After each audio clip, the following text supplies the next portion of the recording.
2025년 11월 30일 주일 매일 성경 읽기 쉬운 성경 334일차 고린도전서 15장 그리스도의 부활. 성도 여러분, 내가 여러분에게 전파한 복음에 대해 여러분에게 알려드리려고 합니다. 여러분이 받아 그 안에 굳게 선 복음 말입니다. 내가 여러분에게 전파한 말씀을 굳게 붙들고 헛되이 믿지 않으면 여러분은 이 복음으로 구원을 얻습니다. 내가 받은 가장 중요한 것을 여러분에게 전해 주었습니다.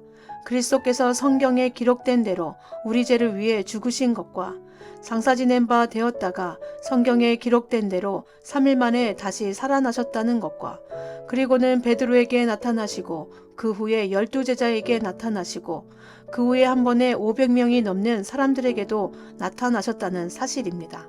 그 사람들 중에는 이미 죽은 사람들도 있지만 대부분은 아직도 살아 있습니다. 그 후에 야고보에게, 그 다음에 모든 사도들에게 나타나시고 맨 마지막으로 조사나와 같은 나에게도 나타나셨습니다. 나는 모든 사도들 중에서 가장 작은 사람입니다.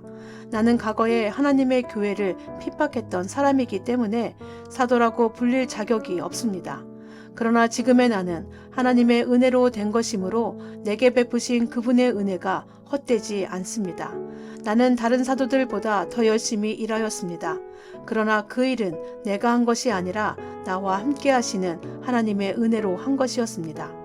내가 되었든지 아니면 그 사람들이 되었든지 간에 우리가 전파한 복음은 이런 내용이고 여러분은 이것을 믿었습니다. 죽은 자들의 부활.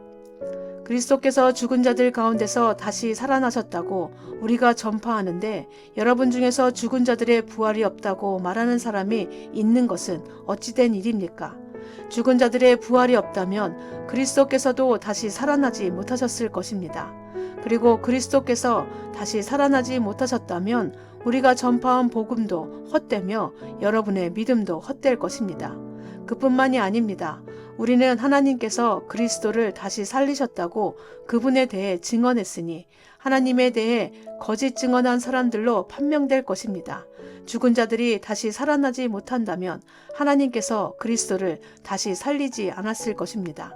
참으로 죽은 자들이 다시 살아나는 일이 없다면 그리스도께서도 다시 살아나지 못했을 것입니다. 그리고 그리스도께서 살아나지 않으셨다면 믿음은 공허한 것이 될 뿐더러 여러분은 여전히 죄 가운데 있을 것입니다. 그렇게 되면 그리스도를 믿다가 죽은 사람들도 멸망했을 것입니다. 우리가 그리스도 안에서 소망하는 것이 이 세상 삶에 그친다면 우리는 이 세상 어느 누구보다도 불쌍한 사람들일 것입니다. 그러나 이제 그리스도께서는 죽은 자들 가운데서 다시 살아나 잠자는 자들의 첫 열매가 되셨습니다. 죽음이 한 사람을 통해 온 것처럼 죽은 자들의 부활도 한 사람을 통해 옵니다. 아담 안에서 모든 사람이 죽은 것 같이 그리스도 안에서 모든 사람이 생명을 얻게 될 것입니다. 하지만 각각 차례가 있습니다. 첫 열매이신 그리스도께서 먼저요. 그 다음에는 그리스도께서 재림하실 때 그리스도께 속한 사람들입니다. 그리고 나서 그리스도께서 모든 권력과 모든 권세와 능력을 멸하고 나라를 하나님 아버지께 돌려드릴 마지막 때가 올 것입니다. 그리스도께서는 모든 원수를 자기의 발 아래 두실 때까지 당연히 왕노릇 해야 합니다. 그리스도께 멸망받을 마지막 원수는 죽음입니다. 성경에 하나님께서 모든 것을 그분의 발 아래 복종시키셨다라고 기록되어 있습니다. 여기서 모든 것을 그분의 발 아래 복종시킨다고 할 때는 모든 것을 그리스도 아래 두신 하나님 자신은 그 안에 포함되지 않는다는 것이 분명합니다. 하나님께서 모든 것을 하나님의 아들 아래 복종시킬 때에는 아들 자신도 모든 것을 자기 아래에 두신 아버지께 복종할 것입니다. 그리하여 하나님께서 우주의 주님으로서 만물을 지배하실 것입니다. 죽은 자들이 다시 살아나는 일이 없다면 죽은 자들을 위해 대리로 세례를 받는 사람들은 왜 세례를 받는 것입니까? 죽은 사람들이 도무지 살아나지 않는다면 그 사람들이 죽은 자들을 위해 세례를 받는 이유는 무엇입니까? 우리의 경우는 어떻습니까? 우리는 무슨 이유로 매 순간 위험에 처한단 말입니까? 성도 여러분, 우리 주 예수 그리스도 안에서 내가 여러분에 대해 가지고 있는 자랑을 두고 확신 있게 말합니다만 나는 날마다 죽습니다. 내가 에베소에서 사나운 짐승들과 싸운 것이 단순히 인간적인 이유에서였다면 내가 얻은 것이 무엇이겠습니까? 죽은 자들이 다시 살아나는 일이 없다면 먹고 마시자, 내일이면 죽을 목숨이라고 하지 않겠습니까? 속지 마십시오. 나쁜 친구를 사귀면 좋은 습관도 나쁘게 됩니다. 정신을 똑바로 차리고 재짓지 마십시오. 여러분 중에 하나님에 대해 무지한 사람들이 덜어 있어서 여러분이 더 부끄러운 줄을 알라고 이 말을 하는 것입니다. 부활의 몸, 그러나 죽은 자들이 어떻게 다시 살아나며 또 그들은 어떤 몸으로 나오게 되느냐라고 묻는 사람이 있을 것입니다. 참으로 어리석습니다. 여러분이 뿌리는 씨는 죽지 않으면 살아나지 못합니다. 여러분이 뿌리는 것은 다 자란 몸이 아니라 밀이든 그 밖에 다른 곡식이든 단지 그 씨일 뿐입니다. 그러나 하나님께서는 그분의 계획대로 뿌린 것에 몸을 주시며 씨앗 하나하나에 각각 알맞는 몸을 주십니다. 모든 육체가 똑같지는 않습니다. 사람의 육체가 있고 동물의 육체가 있으며 새의 육체가 있고 물고기의 육체가 있습니다. 또한 하늘에 속한 몸만 있는 것이 아니라 땅에 속한 몸도 있습니다. 그러나 하늘에 속한 영광과 땅에 속한 영광이 각각 다릅니다. 해와 달과 별의 영광이 각각 다르고 별들 사이에서도 그 영광은 각기 다릅니다. 죽은 자들의 부활도 이와 같습니다. 썩을 몸을 심지만 썩지 않을 몸으로 다시 살아납니다. 비천한 몸을 심지만 영광스러운 몸으로 다시 살아납니다. 또한 약한 몸을 심지만 능력 있는 몸으로 다시 살아납니다. 자연적인 몸을 심지만 신성한 몸으로 다시 살아납니다. 성령께 자연적인 몸이 존재한다면 신성한 몸도 존재합니다. 성경에 첫사람 아담이 살아있는 존재가 되었다고 기록된 것처럼 마지막 아담은 생명을 주는 영이 되었습니다. 그러나 신령한 몸이 먼저 있었던 것은 아닙니다. 자연적인 몸이 먼저 있었고 그 후에 신령한 몸이 왔습니다. 첫사람은 땅의 흙에서 나왔고 둘째 사람은 하늘에서 났습니다.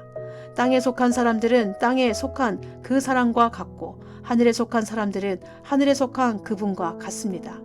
우리가 땅에 속한 사람의 형상을 지니고 있는 것처럼 하늘에 속한 분의 형상을 지니게 될 것입니다. 성도 여러분, 내가 분명히 선언하거니와 육체와 피는 하나님의 나라를 상속받을 수 없으며 썩는 것은 썩지 아니하는 것을 상속받을 수 없습니다. 내가 여러분에게 비밀을 알려드리겠습니다.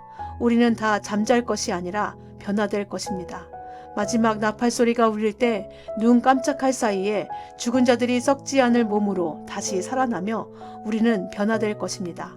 썩을 몸은 반드시 썩지 않을 몸을 입어야 하며 죽을 몸은 죽지 않을 몸을 입어야 합니다. 썩을 몸이 썩지 않을 몸을 입고 죽을 몸이 죽지 않을 몸을 입게 되면 승리가 죽음을 삼켜버렸다고 기록된 말씀이 사실로 드러나게 될 것입니다. 죽음아, 너의 승리가 어디 있느냐? 죽음아, 너의 찌르는 것이 어디 있느냐? 죽음이 찌르는 것은 죄이며 죄의 힘은 율법입니다. 그러나 우리 주 예수 그리스도를 통해 우리에게 승리를 주시는 하나님께 감사합니다. 그러므로 나의 사랑하는 성도 여러분, 굳게 서서 흔들리지 말고 항상 주님의 일을 위해 자신을 들이십시오. 주님을 위해 일한 여러분의 수고는 결코 헛되지 않을 것임을 기억하시기 바랍니다. 고린도전서 16장 예루살렘 교회를 위한 헌금. 이제 성도들을 돕기 위한 헌금에 대해 말하고자 합니다. 내가 갈라디아의 여러 교회에게 지시한 대로 여러분도 그렇게 하십시오. 여러분은 매주 첫날 각자 할 수 있는 대로 자기 수입에 따라 얼마씩을 저축해 두십시오. 그리하여 내가 여러분에게 갈 때 헌금을 하느라고 마음 쓰는 일이 없게 하십시오. 내가 그곳에 가게 되면 여러분이 인정하는 사람에게 내가 소개장을 주어 그가 여러분이 모은 선물을 예루살렘으로 가져가게 하겠습니다.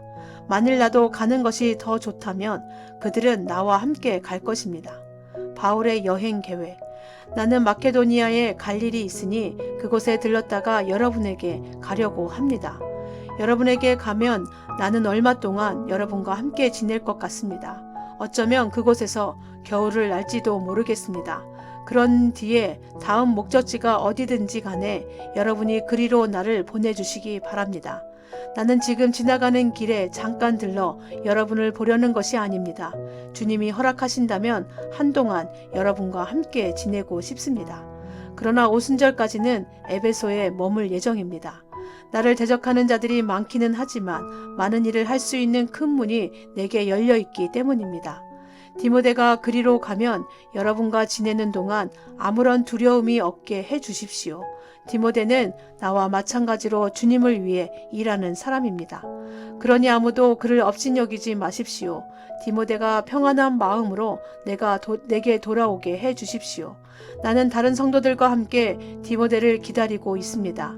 형제 아볼로에 대해서도 말씀드립니다. 나는 아볼로에게 성도 여러 명과 함께 여러분을 방문하라고 몇 번 권했으나 지금은 가고 싶은 마음이 없는 것 같습니다. 그러나 아볼로는 기회가 되면 여러분을 보러 갈 것입니다. 개인적인 부탁과 마지막 인사. 깨어 믿음에 굳게 서서 용감하고 강건하십시오. 모든 일을 사랑으로 하십시오. 내가 여러분께 권합니다. 여러분도 아시겠지만 스데바나 집안 사람들은 아가야 지방에서 제일 먼저 그리스도인이 된 가정이며 성도들을 섬기는 일에 헌신한 사람들입니다. 여러분은 이런 사람들과 또 그들과 함께 수고하는 모든 사람들에게 순종하십시오. 스데바나와 부드나도와 아가이고가 와서 나는 참 기쁩니다. 여러분을 만나지 못해 아쉬웠던 것을 이 사람들이 충족시켜 주었기 때문입니다. 이 세 사람들은 내 마음과 여러분의 마음을 상쾌하게 해 주었습니다. 여러분은 이런 사람들을 알아주시기 바랍니다. 아시아의 여러 교회가 여러분에게 문안드립니다.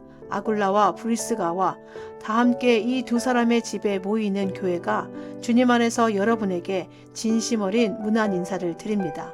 이곳에 있는 모든 성도들이 문안 드립니다. 여러분은 거룩한 입맞춤으로 인사를 나누십시오. 나 바울은 이 마지막 인사를 내 손으로 직접 쓰고 있습니다. 주님을 사랑하지 않는 사람이 있다면 그 사람에게 하나님의 저주가 임할 것입니다. 주님 오십시오. 주 예수님의 은혜가 여러분과 함께 하시기를 바랍니다.